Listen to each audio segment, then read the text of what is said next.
अस्सलाम वालेकुम जी, मैं ਤੁਹਾਡਾ ਆਪਣਾ ਵੀਰ ਸਾਜਿਦ ਵੀਰ। ਅੱਜ ਜਨਾਬ ਤੁਹਾਨੂੰ ਸ਼ੌਕ ਕਰਵਾਣੇ ਚੋਲਸਤਾਨੀ ਫਰੀਜ਼ਨ ਗਾਂ ਫੈਸ਼ਨ ਬੱਚਾ ਡਿਲੀਵਰ ਕੀਤਾ ਹੈ। ਬੜੇ ਵੱਡੇ ਕੱਦ ਕਾਠ ਦੇ ਵਿੱਚ ਹੈ, ਪਿੱਛੇ ਵੱਛੀ ਹੈ ਤੇ ਜਿਹੜੇ ਬੇਲੀ ਆਉਂਦੇ ਸੀ ਕਿ ਦੁੱਧ ਜਾਨਵਰ ਕਰੇ ਗਰਮੀ ਦੇ ਮੌਸਮ ਵਿੱਚ ਵੀ 30 ਪਲੱਸ ਉਹਨਾਂ ਵਾਸਤੇ ਜਨਾਬ ਸਪੈਸ਼ਲ ਵੀਡੀਓ ਹੈ। ਤਸੱਲੀ ਕਰਾਣੇ ਉੱਚੇ ਜੋੜਾਂ ਦੇ ਜਨਾਬ ਵੈੜ ਹੈ, ਹੁਣੇ ਜਨਾਬ ਸੂਈ ਹੈ।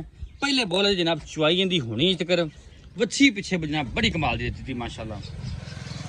किसी मेरे फार्मर हजरात ने जनाब बड़ा चंगा सीमन रखाया है तो वच्छी दी बड़ी सोहनी, कद फुल वड्डे दी है, रंग डब्बा है, थन बड़ा कमाल का लगा है, लिबासवाना जनाब खूबसूरत है। ये चेक करो, खूबसूरत लिबासवाना है पूरा जनाब, और थन बड़ा लगा कमाल का, मझ वाला थन लगा है,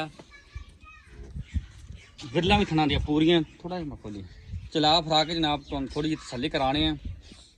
पहले बॉल की चुआई है जी होनी चाहिए, बाकी जानवर की नस्ल जात बेलियां सजना के सामने है, फुल वड्डे कद काठ के जानवर माशाल्लाह।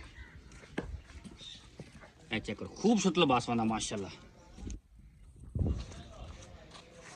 माशाल्लाह। जी चेक करो, फिजिकली कंडीशन जी 16 ले चल, बस ले ज़्यादा लम्बा नहीं लेना ठीक।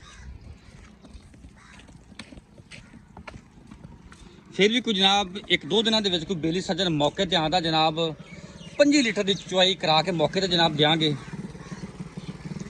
तो रेट की गलबात करिए तो पक्की ठक्की जी डिमांड है 8.5 लाख रुपये, 8.5 लाख रुपये प्यार मुहब्बत जनाब कोई थोड़ी बहुत गुंजाइश छड़ के तुम्हें जी डिमांड की वीडियो अच्छी लगे तो वीडियो शेयर करना। रब्ता नंबर 0345 109 9392।